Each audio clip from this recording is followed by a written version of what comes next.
Hello students, I hope आप सब लोगों की केमिस्ट्री में पढ़ाई अच्छी चल रही हो। और आज फिर से मैं आ गया हूँ आपके सामने एक नया और अच्छा टॉपिक लेकर के केमिस्ट्री के अंदर सॉल्यूशन चैप्टर का।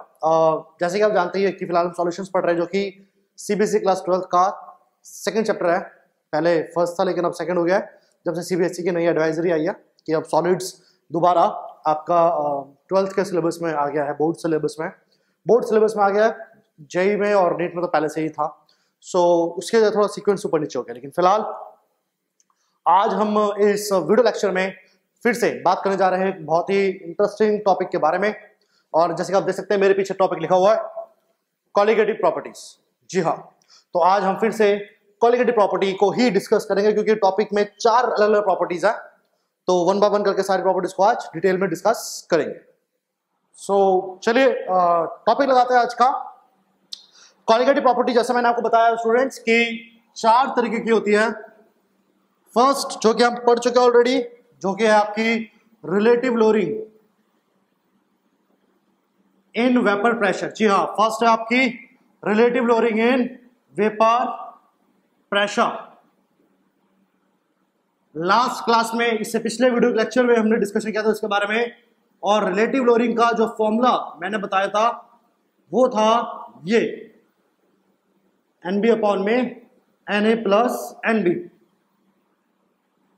और साथ ही साथ मैंने आपको एक्सप्लेन किया था कि कॉलिगेटिव प्रॉपर्टीज हम किन्हें कहते हैं, क्या होती है एक्चुअल में कॉलिगेटिव प्रॉपर्टीज। सो फिर से बता देता हूं,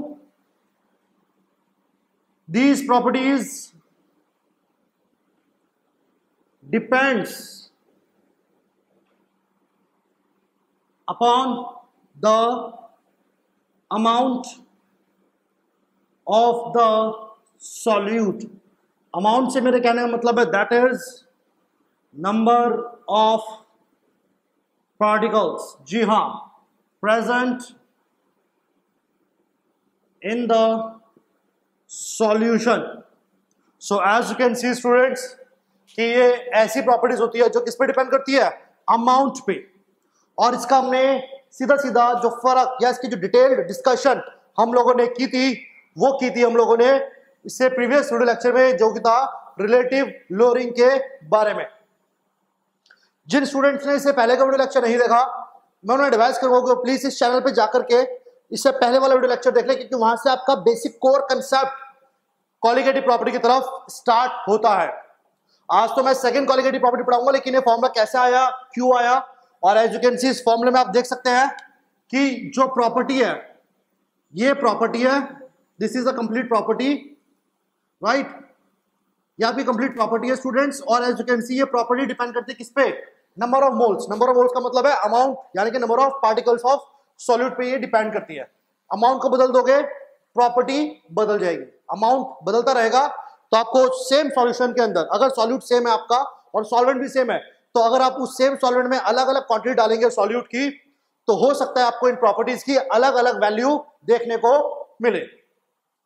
सो फिलहाल यहां पर हम बात कर रहे हैं आपके रिलेटिव लोअरिंग के बारे में। इसके अलावा रिलेटिव लोअरिंग के साथ साथ हमने आपको बताया था कि रिलेटिव लोअरिंग, यानी आपको मैंने एक्सप्लेन किया था कि भैया जब कभी भी हम लोग ऐसे सॉल्यूशन को स्टडी करते हैं जहां पर एक सॉलिड को लिक्विड में डाला जाए, वहीं पे कॉलिगेटिव प्रॉपर्टीज की बात होगी। यानी कि आज फिर से हम जो कॉलिगेटिव प्रॉपर्टी पढ़ने जा रहे हैं उसके अंदर हम लोग एक सॉलिड सब्सटेंस को किसमें डालेंगे, लिक्विड के अंदर। सॉलिड सब्सटेंस को किसमें डाला जाएगा स्टूडेंट्स, लिक्विड के अंदर। क्योंकि ये सॉलिड को जब लिक्विड में डालते हैं तभी आपके वेपर प्रेशर में बदलाव आता है, तभी आपके वेपर प्रेशर में गिरावट आती है। लोअरिंग का मतलब है कि वेपर प्रेशर में गिरावट आ गई, वेपर प्रेशर कम हो गया। कैसे हुआ, क्यों हुआ, उसके लिए इससे प्रीवियस वीडियो लेक्चर जरूर देखेगा आप लोग, उससे आपको और बेटर तरीके से समझ में आएगा। तो ये आपकी पहली कॉलिगेटिव प्रॉपर्टी थी। इस प्रॉपर्टी का मेन जो डिस्कशन या मेन इसका सिग्निफिकेंस यही है कि अब आने वाले जो 3 प्रॉपर्टीज है, टोटल 4 प्रॉपर्टीज है।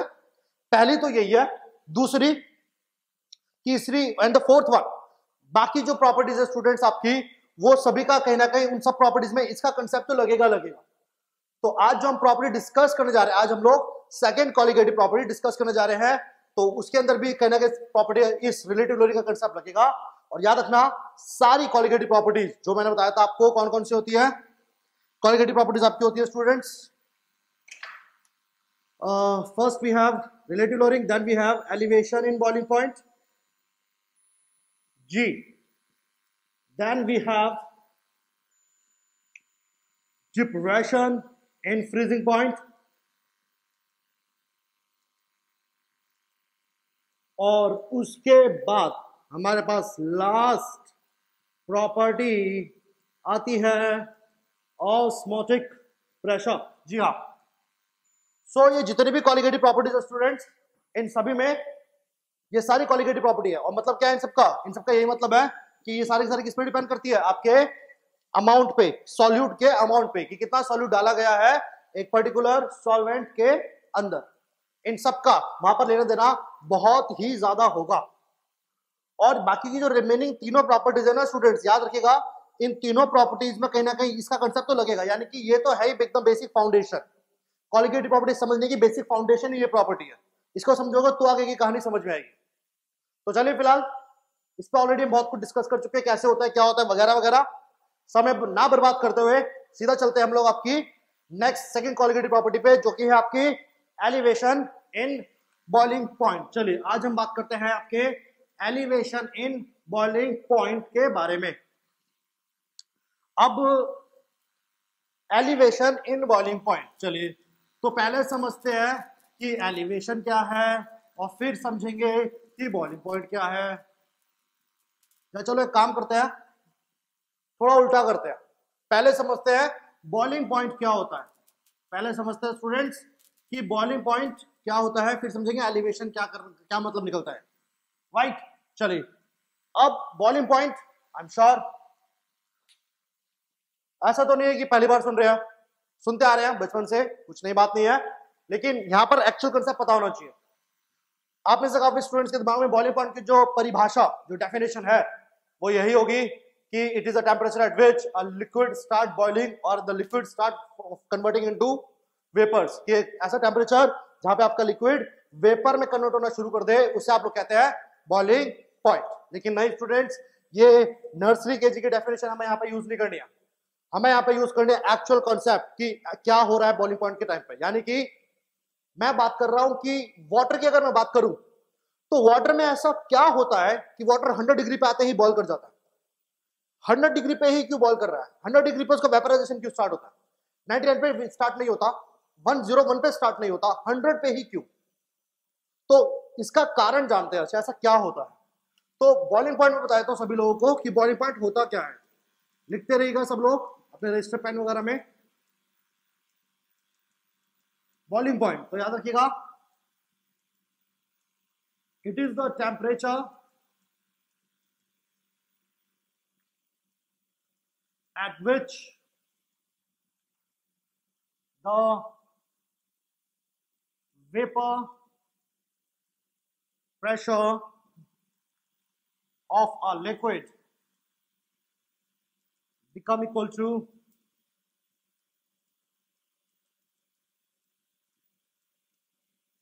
atmospheric pressure।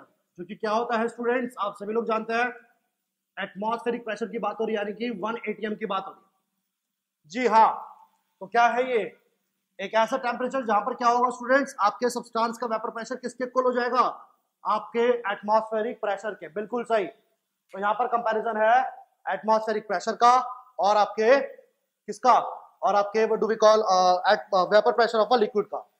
वेपर प्रेशर, हर लिक्विड के पार्टिकल्स वेपर प्रेशर बनाते, लिक्विड की प्रॉपर्टी होती है। सो होता क्या है स्टूडेंट, देखिएगा एक ग्राफ को स्टडी करते हैं, इसको समझने के लिए ग्राफ को स्टडी करते हैं। ग्राफ के अंदर हम लोग वाई एक्सिस पे वेपर प्रेशर लेके चलते हैं, जी बिल्कुल, और एक्स एक्सिस पे लेके चलते हैं आपका टेम्परेचर, वो भी केल्विन में। एज यू ऑल नो कि देखो बात हो रही है एटमॉस्फेरिक प्रेशर की, तो आप सब लोग जानते हैं कि एटमॉस्फेयर का प्रेशर फिक्स होता है। ये आपका एटमॉस्फेरिक प्रेशर है, कितना होता है ये 1 atm। ये आपकी 1 atm की लाइन है, ये आपकी 1 atm की लाइन है। Now what gonna happen students, as you can see कि जब कभी हम किसी लिक्विड को, याद रखिएगा स्टूडेंट्स, जब कभी भी हम एक लिक्विड को हीट करना शुरू करते तो मैंने पढ़ाया था कि टेम्परेचर के साथ वेपर प्रेशर बढ़ता है, क्योंकि होता क्या है, अगर आप टेम्परेचर बढ़ाएंगे तो ऑब्वियसली बात है आपके लिक्विड के पार्टिकल्स की काइनेटिक एनर्जी, हीट की फॉर्म की जो एनर्जी होती है वो बढ़ती है, और पार्टिकल के पास जितनी ज्यादा काइनेटिक एनर्जी होती है उसके पास उतनी ज्यादा क्षमता आ जाती है, उतनी ज्यादा टेंडेंसी आ जाती है क्या करने की, वेपर में कन्वर्ट होने की, अपने आप को गैस फॉर्म में लाने की। तो पहली चीज कि वेपर प्रेशर वाली क्लास में मैंने पढ़ाया था, उस वीडियो लेक्चर में बताया था मैंने कि टेम्परेचर बढ़ाने से वेपर प्रेशर बढ़ता है, जितना टेम्परेचर बढ़ाओगे वेपर प्रेशर भी बढ़ेगा। तो होता क्या है स्टूडेंट्स, लेट्स से कि कोई सॉल्वेंट है आपका, उसको वेपर प्रेशर अगर आप हीट कर रहे हो, टेम्परेचर बढ़ाओगे तो उसका वेपर प्रेशर भी बढ़ेगा। यहां पर था नॉर्मली कंडीशन पे वो बढ़ना शुरू करेगा, और एज यू कैन सी जिस पर्टिकुलर पॉइंट पे, as you can see students है कि जिस पर्टिकुलर पॉइंट पर आपका ये कर्व इस 1 एटमॉस्फेरिक लाइन को इंटरसेक्ट करके निकल रहा होगा, इंटरसेक्ट मतलब जैसे ही वेपर प्रेशर आपके किसके इक्वल हुआ, एटमॉस्फेरिक लाइन के जो इक्वल हुआ, इंटरसेक्ट कर रहा है, इस पर्टिकुलर टेम्परेचर को, याद रखिएगा स्टूडेंट्स, इस पर्टिकुलर टेम्परेचर को हम लोग बुलाएंगे टीबी। टी मतलब टेम्परेचर और B stands for boiling point. Students याद रखना, B stands for your boiling point. So याद रखिएगा, क्योंकि अभी मैं आपको एग्जांपल दे रहा हूं एक प्योर लिक्विड का, जब कोई सब्सटेंस लिक्विड कोई प्योर होता है, सॉल्वेंट बोल लेते हैं लिक्विड को फिलहाल। तो याद रखिएगा स्टूडेंट, जैसे मैं आपको हमेशा बोलता आ रहा हूं कि जब कभी भी हम लोग एक प्योर सब्सटेंस को रिप्रेजेंट करते हैं सॉल्यूशंस के अंदर, तो उसके ऊपर मैंने पढ़ाया था आपको, उसके ऊपर हम लोग क्या लगाते हैं, हमेशा नॉट लगाते हैं। क्या लगाते हैं, नॉट। तो एज यू कैन सी कि किसी लिक्विड को जब हम लोग हीट करते हैं तो उसका वेपर प्रेशर बढ़ता रहता है, बढ़ता रहता है, और जैसे ही उसका वेपर प्रेशर एटमॉस्फेरिक प्रेशर के इक्वल होता है स्टूडेंट्स, उसी टेम्परेचर को हम लोग क्या बुलाते हैं, बॉइलिंग पॉइंट। क्या कहते हैं उसे स्टूडेंट्स हम लोग, बॉइलिंग पॉइंट। तो पहली चीज तो आपको क्लियर होनी चाहिए कि बॉइलिंग पॉइंट क्या होता है। तो बॉइलिंग पॉइंट की ये डेफिनेशन को ही हम लोग यूज करने वाले हैं आज to understand this colligative property, यानी कि अगेन कहीं ना कहीं प्रॉपर्टी को समझने के लिए वेपर प्रेशर का कंसेप्ट दिमाग में क्लियर होना जरूरी है। अगर नहीं हुआ क्लियर तो कहीं ना कहीं समझ तो जाओगे, चलो काम, गाड़ी तो चल जाएगी तुम लोगों की, लेकिन अगेन थोड़ा सा अगर फील लेना चाहते हो कंसेप्ट की, कंसेप्ट पे कमांड बनाना चाहते हो, तो it is very important to understand the concept. इसे आप लोग चाहे तो कॉपी कर लीजिएगा, क्योंकि फिर अब इसके आगे मैं बात कर रहा हूं आपके एलिवेशन के बारे में। चलिए बता देते हैं इसको, फिर से स्टडी करेंगे। Now as you can see कि एलिवेशन की बात हो रही है स्टूडेंट्स, बॉइलिंग पॉइंट समझ आ चुका, टेम्परेचर जहां पर लिक्विड का वेपर प्रेशर क्या हो जाता है, एटमॉस्फेरिक प्रेशर के इक्वल। एलिवेशन, एलिवेशन का मतलब होता है above than the normal, above than the normal. Elevate मतलब कोई चीज नॉर्मल थी उससे एलिवेट करके ऊपर चली गई, नॉर्मल टेम्परेचर था अब वो ना रह करके थोड़ा बढ़ जाएगा, इंक्रीज कर जाएगा, इसका मतलब होता है आपका एलिवेशन। तो एलिवेशन यहां क्या बता रहा है कि भैया कई बार ऐसा होता है कि जब कभी किसी लिक्विड में कॉलिगेटिव प्रॉपर्टी हो रही है तो लिक्विड सॉल्यूशन की बात होगी, और सॉल्यूशन कैसे तैयार होता है, सॉल्यूट और सॉल्वेंट को मिक्स करके।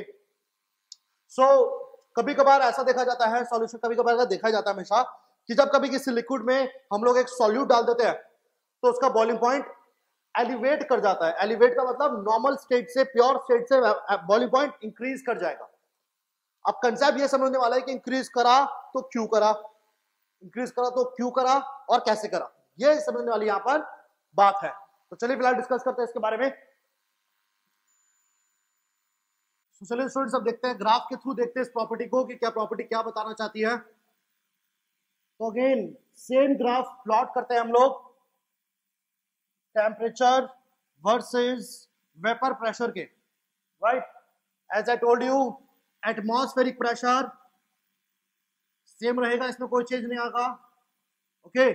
और एज आई टोल्ड यू कि जब कभी किसी लिक्विड को, लेट्स से कि अभी आपने लिक्विड को मिक्स नहीं किया, मतलब अभी आपने सॉल्यूशन बनाने से पहले अभी आपने अपने सॉल्वेंट में सॉल्यूट को ऐड नहीं किया था, तो उस स्टेट को मैंने पढ़ाया था स्टूडेंट से प्योर सॉल्वेंट के स्टेट कहते हैं। प्योर सॉल्वेंट का मतलब अभी सॉल्वेंट में सॉल्यूट ऐड नहीं है, तो उसे अगर आप हीट करेंगे स्टूडेंट्स तो क्या होगा, ये ग्राफ आपका आ गया प्योर सॉल्वेंट का। और एज आई टोल्ड यू जिस पॉइंट पे ग्राफ एटमॉस्फेरिक लाइन, ये आपकी 1 atm की लाइन है, जिस पॉइंट पे ग्राफ इस लाइन को इंटरसेक्ट करेगा, इसके इक्वल पहुंचेगा, इसको हम लोग बुलाएंगे T0 B। B stand for boiling point and not stand for pure, कि प्योर सब्सटेंस की बात हो रही है। चलिए अब आते थोड़ा सा इससे पीछे चलते हैं। मैंने भी बताया था थोड़ी देर पहले आपको स्टूडेंट्स कि रिलेटिव लोअरिंग में क्या होता है, रिलेटिव लोअरिंग में सब्सटेंस का वेपर प्रेशर कम हो जाता है। कब? जब कभी किसी लिक्विड में हम लोग सॉल्यूट को डालते हैं तो there is a decrease in its vapour pressure, vapour pressure में गिरावट आ जाती है। क्या होगा देखिएगा स्टूडेंट्स, अब होगा क्या, देखिए जब मैं इसी सॉल्वेंट में सॉल्यूट डाल दूंगा, एक सॉलिड को डाल दूंगा, तो स्टूडेंट्स ग्राफ एग्जैक्टली सेम चलेगा, सेम फॉलो होगा। लेकिन नॉर्मल कंडीशन में जो वेपर प्रेशर आपको ये मिल रहा था, ध्यान सुनेगा, जो वेपर प्रेशर आपको यहां पर मिल रहा था, अब वो वेपर प्रेशर थोड़ा सा क्या हो जाएगा, कम हो जाएगा स्टूडेंट्स। क्या हो जाएगा स्टूडेंट्स? कम हो जाएगा। यानी कि अब आपकी ग्राफ की लाइन तो लगभग सेम चलेगी, लेकिन अब थोड़े नीचे से शुरू होगी। नीचे क्यों कर रहा हूं मैं? ऊपर भी तो कर सकता था, मैं इस वैल्यू को ऊपर भी कर सकता था स्टूडेंट्स, लेकिन ऊपर क्यों नहीं कर रहा? क्योंकि यहां पर हम बात कर रहे हैं ऐसे सॉल्यूशंस के बारे में जहां सॉलिड को लिक्विड में डाला जा रहा है, और जब कभी किसी सॉलिड को आप लिक्विड में डालते हो तो वेपर प्रेशर बढ़ता नहीं है स्टूडेंट्स, कम होता है। तो वेपर प्रेशर ऊपर न जाकर थोड़ा कम हो जाएगा, ये वैल्यू ज्यादा है, ये वैल्यू कम है, तो याद रखना यहाँ पे वेपर प्रेशर आपका कम हो जाएगा। तो यहां से अब आपका एक और ग्राफ चलेगा जो कि लगभग इस ग्राफ के पैरेलल होगा। क्या होगा स्टूडेंट्स? लगभग पैरेलल होगा, एज यू कैन सी है। एक और ग्राफ आ गया है जो कि आप देख सकते हैं बिल्कुल पैरेलल है प्योर सॉल्वेंट के, और ये ग्राफ है आपके सॉल्यूशन का, ये ग्राफ है स्टूडेंट्स आपके सॉल्यूशन का जी।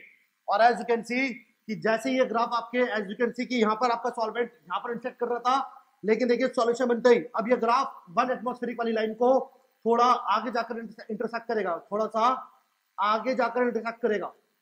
तो जैसे ये ग्राफ 180 वाली लाइन को इंटरसेक्ट करेगा तो इस टेम्परेचर को हम लोग क्या बुलाएंगे? टीबी।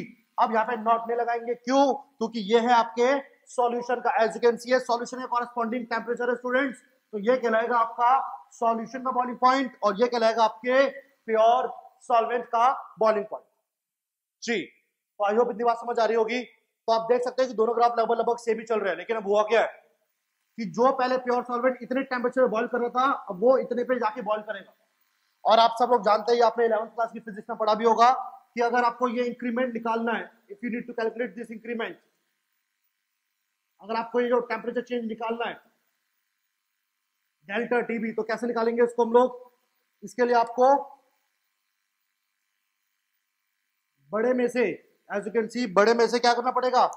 छोटे वाले को माइनस, ये है आपका टी नॉट बी और ये है आपका टीबी की लाइन, राइट। तो आप लोगों ने पढ़ा होगा फिजिक्स में कि कभी भी आपको ये वैल्यू निकालनी है अगर, तो क्या करेंगे हम लोग स्टूडेंट्स? बड़े वाले में से छोटे को माइनस कर देते। तो स्टूडेंट्स ये देख सकते हैं आप लोग कि आपका जो टेम्परेचर में चेंज आ गया ना, कि वैल्यू यहाँ से बदल के यहाँ पहुंच गई। कब? जब प्योर सॉल्वेंट में क्या डाला? सॉल्यूट डाला। जब प्योर सॉल्वेंट में क्या डाला? सॉल्यूट डाला। जब सॉल्यूशन तैयार करा तो टेम्परेचर बढ़कर यहाँ से यहाँ शिफ्ट हो गया बॉइलिंग पॉइंट का। तो स्टूडेंट जो चेंज आ रहा है बॉइलिंग पॉइंट में, स्टूडेंट्स याद रखिएगा, इसी को हम लोग क्या बुलाते हैं? Elevation in boiling point. क्या कहते हैं स्टूडेंट्स को हम लोग? Elevation in boiling point. और एज यू कैन सी कि एलिवेशन को डेल्टा टीबी निकालने क्या करेंगे? बड़े में से छोटे को माइनस करेंगे। तो अगर डेल्टा टीबी की मैं बात करूं स्टूडेंट्स आप लोगों से, तो इसका जो फॉर्मूला होता है वो याद रखिएगा क्या होता है? TB minus T not be. याद रखना क्या फॉर्मूला होता है इसका? TB minus T not be. तो याद रखिएगा इस प्रॉपर्टी को हम लोग बुलाते हैं एलिवेशन इन बॉइलिंग पॉइंट। क्या बोलते हैं इसको स्टूडेंट्स हम लोग? Elevation in boiling point. तो this is the mathematical formula of elevation in boiling point. Elevation का मैथमेटिकल फॉर्मूला है, राइट। और याद रखिएगा इसके अंदर ये जो बॉइलिंग पॉइंट है ये किसका है? ये है आपके सॉल्यूशन का। सॉल्यूशन का मतलब इसमें आपका सॉल्यूट और सॉल्वेंट दोनों प्रेजेंट है। और टी नॉट बी किसका है? ये है आपके प्योर सॉल्वेंट का। ये है आपके प्योर सॉल्वेंट का बॉइलिंग पॉइंट। तो याद रखना एक बेसिक सा फंडामेंटल है कि जब भी हम लोग एलिवेशन निकालेंगे तो याद रखना हमेशा सॉल्यूशन में से किसको माइनस करेंगे? प्योर सॉल्वेंट को। क्योंकि स्टूडेंट याद रखना ये प्रॉपर्टी है तो नेगेटिव नहीं आ सकती कभी भी, ये कोई भी कॉलिगेटिव प्रॉपर्टी कभी नेगेटिव नहीं आती, राइट। तो डेल्टा टी भी अगर आप निकालोगे तो याद रखना सॉल्यूशन से सॉल्वेंट को माइनस करेंगे हमेशा। बड़े वाले टेम्परेचर में से छोटे वाले को माइनस कर दिया जाएगा जी। Now the next part we have here is कि ये एक कॉलिगेटिव प्रॉपर्टी है। तो साइंटिस्ट लोग जब इसको स्टडी कर रहे थे स्टूडेंट्स, तो उन्होंने बोला था कि डेल्टा टीबी क्योंकि कॉलिगेटिव प्रॉपर्टी है तो ये डायरेक्टली प्रोपोर्शनल होती है सॉल्यूशन की मोलालिटी, याद रखिएगा मोलालिटी स्मॉल एम, मोलारिटी नहीं मोलालिटी। तो याद रखना एलिवेशन जो होता है आपका मोलालिटी के डायरेक्टली प्रोपोर्शनल है। क्यों डायरेक्टली प्रोपोर्शनल है? क्योंकि अभी बताया मैंने आपको एलिवेशन क्या है, एक कॉलिगेटिव प्रॉपर्टी। क्या है स्टूडेंट्स? एक कॉलिगेटिव प्रॉपर्टी। चलिए पॉजिटिव साइन हटा करके जब इक्वल टू लगेगा तो इस बार यहाँ पे स्टूडेंट्स हम लोग क्या लगाएंगे, नया कॉन्स्टेंट लगाएंगे केबी। क्या लगाएंगे? नया कॉन्स्टेंट आपका केबी। और इस केबी को स्टूडेंट्स हम लोग बुलाते हैं इब्लियोस्कोपिक कांस्टेंट। जी हाँ, एक अजीब सा नाम होता है इसका, इब्लियोस्कोपिक कांस्टेंट, जिसको हम लोग मोलल एलिवेशन कांस्टेंट भी बोलते हैं। और याद रखना ये हर अलग अलग सॉल्वेंट्स के लिए इसकी अलग अलग वैल्यू होती है, यानी है तो कांस्टेंट पर हर एक सॉल्वेंट के लिए इसकी वैल्यू फिक्स होती है। वाटर के लिए अलग, बेंजीन के लिए अलग, क्लोरोफॉर्म के लिए अलग, एसीटोन के लिए अलग, तो अलग अलग लिक्विड्स के लिए इसकी वैल्यू अलग अलग होती है। राइट, क्यों अलग अलग होती है वो थोड़ी देर में डिस्कस करेंगे, लेकिन फिलहाल this is the actual formula of your delta TB, that is elevation. इस फॉर्मूले को चलिए स्टूडेंट्स अब एक काम करते हैं, थोड़ा सा और इलैबोरेट करते हैं। इस फॉर्मूले को थोड़ा सा और इलैबोरेट करते हैं। कैसे? एक काम करते हैं, मोलालिटी के फॉर्मूले को थोड़ा सा यहाँ पर ओपन कर देते हैं। मोलालिटी के फॉर्मूले को स्टूडेंट्स में ओपन करूं, जो कि मैं आपको ऑलरेडी बता चुका हूं। तो मोलालिटी का फॉर्मूला होता था weight of solute multiply by 1000 upon में molar mass of solute multiply by weight of solvent. याद रखना मोलालिटी में वेट ऑफ सॉल्वेंट आता है, वो भी 1000 लगा हुआ है तो ग्राम्स में रहेगा। ये याद रखना 1000 लगा हुआ है तो ये ग्राम्स में रहेगा। और याद रखना क्योंकि हम लोग यहाँ बात कर रहे हैं टेम्परेचर के अंदर, यहाँ पर हम डील कर रहे हैं टेम्परेचर में स्टूडेंट्स, तो एक बात का खास ध्यान रखना टेम्परेचर की ऐसा यूनिट केल्विन होती है, तो इसका आंसर हमेशा आपको केल्विन में ही मिलेगा। So this is the formula for your delta TB. ये डेल्टा टीबी का फॉर्मूला बनता है। और अब मैं बात करता हूं आपसे स्टूडेंट्स, ये तो फॉर्मूला हो गया डेल्टा टीबी का। जैसे मैंने बताया कि केबी आपके अलग अलग लिक्विड्स के लिए अलग अलग होता है, तो मैं आपको केबी बता देता हूं स्टूडेंट्स। हर लिक्विड के लिए केबी निकालने का एक फिक्स फॉर्मूला होता है, और वो फॉर्मूला होता है T नॉट बी का square divided by 1000 multiply by delta H vaporisation. जी हाँ, वेपराइजेशन। तो देखिए this is the formula for KB. Students अलग अलग लिक्विड से केबी निकालने का फॉर्मूला ये होता है। और एज यू कैन सी इस फॉर्मूले में आर तो चलो गैस कांस्टेंट यूनिवर्सल फिक्स रहेगा, एम यहाँ पर है आपके molar mass of solvent, T not be अभी बताया मैंने, टी नॉट बी किसका बॉइलिंग पॉइंट होता है, प्योर सॉल्वेंट का। और स्टूडेंट्स क्योंकि इस फॉर्मूले में आप देख सकते हो इंथैल्पी ऑफ वेपराइजेशन लग रही है, और आप लोग जानते हो अलग अलग सब्सटेंस के लिए इंथैल्पी ऑफ वेपराइजेशन भी अलग अलग होती है। सो जैसे मैंने बताया कि कहने को कांस्टेंट है, पर ये हर लिक्विड के लिए अलग अलग क्यों है? क्योंकि हर लिक्विड के लिए इंथैल्पी ऑफ वेपराइजेशन अलग अलग होता है, और अगर ये वैल्यू बदल जाएगी तो ऑटोमेटिकली केबी भी आपका बदल जाएगा। तो याद रखिएगा इंथैल्पी ऑफ वेपराइजेशन पे ये डिपेंड करता है कहीं ना कहीं केबी की वैल्यू। तो ये अलग अलग लिक्विड से केबी निकालने का एक फॉर्मूला होता है हर सॉल्वेंट का। याद रखना हर एक प्योर सॉल्वेंट का केबी कैसे निकलता है, उसके लिए हम लोग इस फॉर्मूले को यूज करते हैं। आपकी जो अगली कॉलिगेटिव प्रॉपर्टी है depression in freezing point, freezing point में केबी की जगह केएफ लगेगा, और वहां पर भी याद रखना सारा फॉर्मूला सेम रहेगा, बट टीबी की जगह टीएफ आ जाएगा, और वेपराइजेशन की जगह फ्यूजन आ जाएगा वहां पे स्टूडेंट, वहां पे आ जाएगा एंथैल्पी ऑफ फ्यूजन। तो इस तरीके से हम लोग आपका मैथमेटिकल फॉर्मूला डेल्टा टीबी का और केबी का फॉर्मूला डिफाइन करते हैं। इसको आप वीडियो को पॉज करके कॉपी कर लीजिए स्टूडेंट्स, फिर हम इसके आगे दो चार अब न्यूमेरिकल्स लगाते हैं कि कैसे इस पे न्यूमेरिकल्स आते हैं। फाइन, चलिए कर लो कॉपी, सबने हटा दिया जाए पक्का। चलिए फाइन स्टूडेंट्स, सो चलिए अब एक न्यूमेरिकल देखते हैं इसके ऊपर जल्दी से, और फिर इस वीडियो लेक्चर को वाइंड अप करते हैं आज ज्यादा लंबा ना करते हुए। फाइन, so चलिए students now let discuss a basic numerical of the topic of elevation. So question है, क्वेश्चन देखिएगा सब लोग। A solution is prepared by dissolving 1.25 gram of oil of winter green, जिसको हम लोग बुलाते हैं methyl salicylate.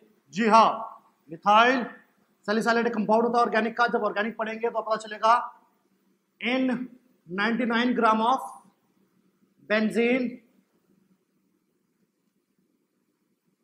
having the boiling point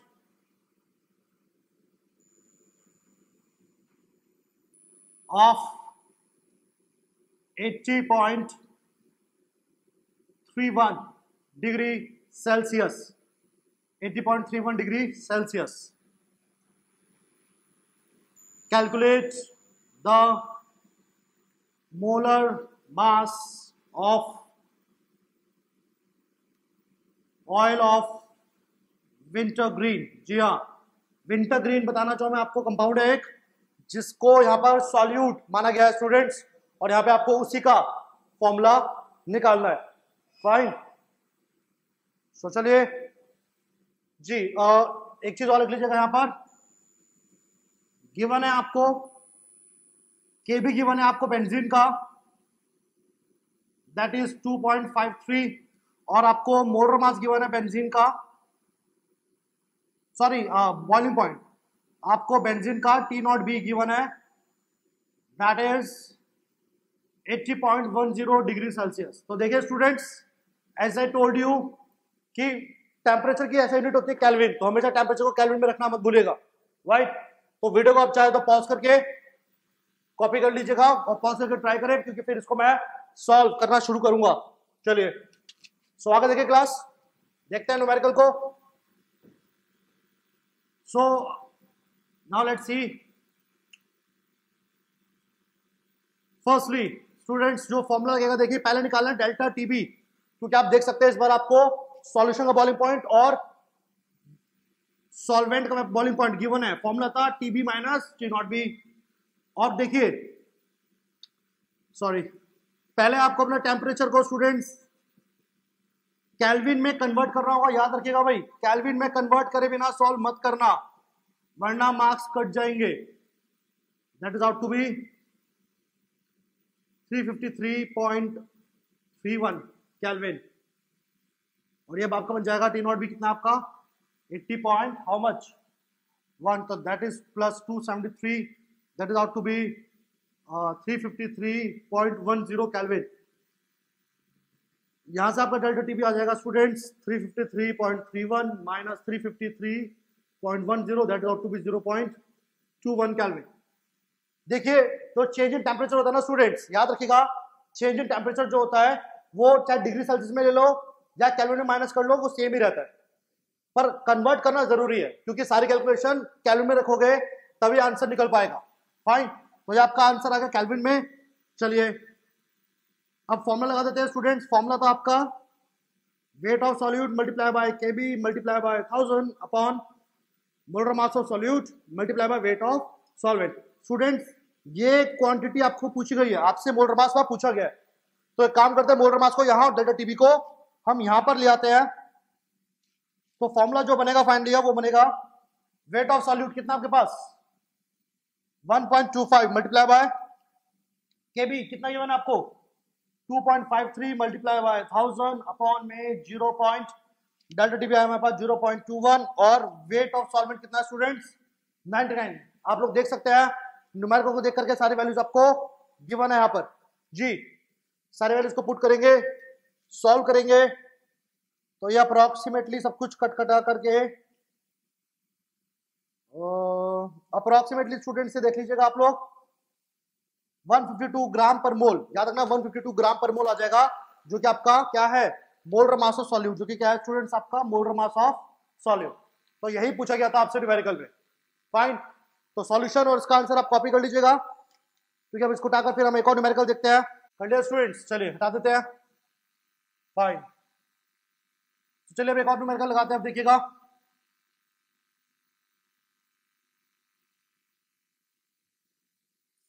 yes, सो एक और न्यूमेरिकल देखते हैं कि कैसे सॉल्व करना है उसको। चलिए, सो नाउ क्वेश्चन से students,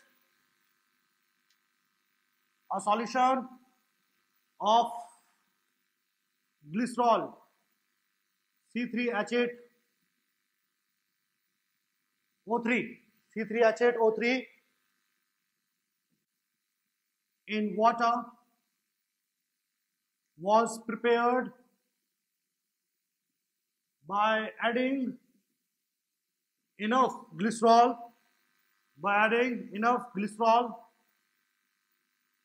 in 500 gram of water. Yes, students.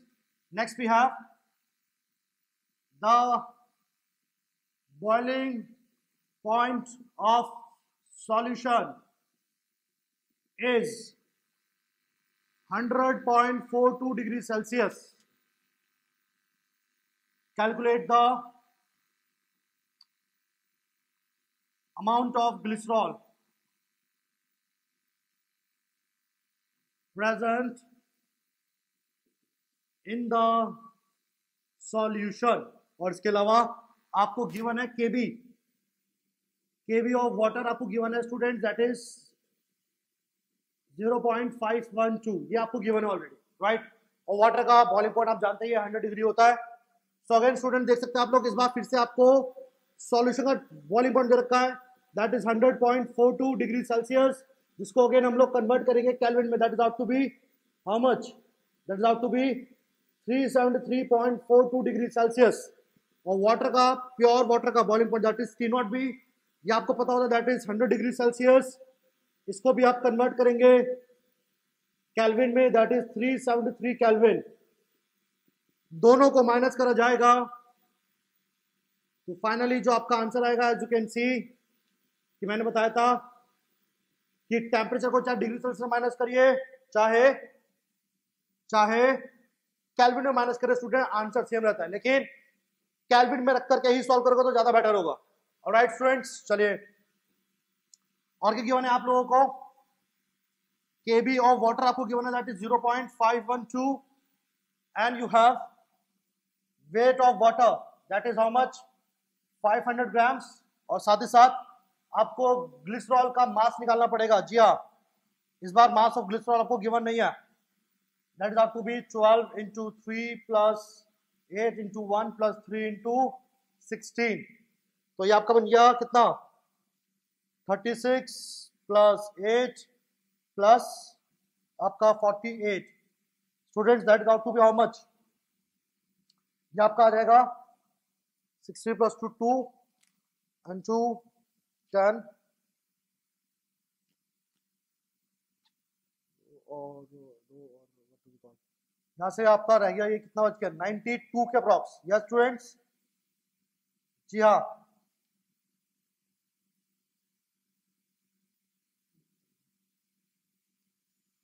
ये आपका मोलर मास आएगा स्टूडेंट्स 92 ग्राम पर मोल। ये आपका आएगा मोलर मास 92 ग्राम पर मोल। जी, अब अगेन फॉर्मूला लगा देते हैं स्टूडेंट्स। डेल्टा टीबी का फॉर्मूला बताया था मैंने अभी आपको, KB into 1000 upon MB into weight of solvent. देखिए इस बार आपको ग्लिसरॉल का weight, students as you can see, glycerol का इस बार आपको वेट निकालना है, यानी इस बार आपको WB निकालना है। This is the quantity you need to calculate now. So अब इसे कैलकुलेट करने के लिए क्या करेंगे, ये निकालना है, सारी क्वांटिटीज को दूसरी तरफ ले जाते हैं। तो स्टूडेंट्स आपका WB बनेगा delta TB multiply by MB into WA upon में KB इंटू 1000। जी हाँ, सारे वैल्यूज को यहाँ पे पुट कर देते हैं स्टूडेंट्स। सारे वैल्यूज को अगर यहाँ पुट करते तो डेल्टा टीबी कितना है हमारे पास, 0.42 multiply by molar mass 92 500 upon में 0.52 मल्टीप्लाई बाय 1000 37.73 का अप्रॉक्स आएगा आंसर। यहाँ पे देख लीजिएगा आप लोग 73 ग्राम। जी, तो आप यहाँ पे देख सकते हैं कि क्वेश्चन को इस तरीके से यहाँ पर सॉल्व करा गया है students. So this is the final amount of glycerol जो कि आपके सॉल्यूशन में डाला गया होगा। तो स्टूडेंट्स का आप क्वेश्चन और सॉल्यूशन दोनों कॉपी कर लीजिएगा। इस तरीके से आपके स्ट्रेट अवे क्वेश्चन आते हैं एलिवेशन पे, और भी एलिवेशन पे क्वेश्चन आते हैं स्टूडेंट्स, लेकिन उनके साथ एक नया प्रॉपर्टी एसोसिएट हो जाती है जो कि वेंट ऑफ फैक्टर है। सीरीज का लास्ट का टॉपिक है बिल्कुल। तो फिलहाल आज के वीडियो लेक्चर में हम लोग इतना ही रखते हैं। आप सब लोग मन लगा के केमिस्ट्री पढ़ते रहेगा। इस वीडियो को लाइक शेयर करना ना भूले और चैनल को सब्सक्राइब जरूर कर लीजिएगा। आज के लिए इतना ही स्टूडेंट्स, गुड बाय।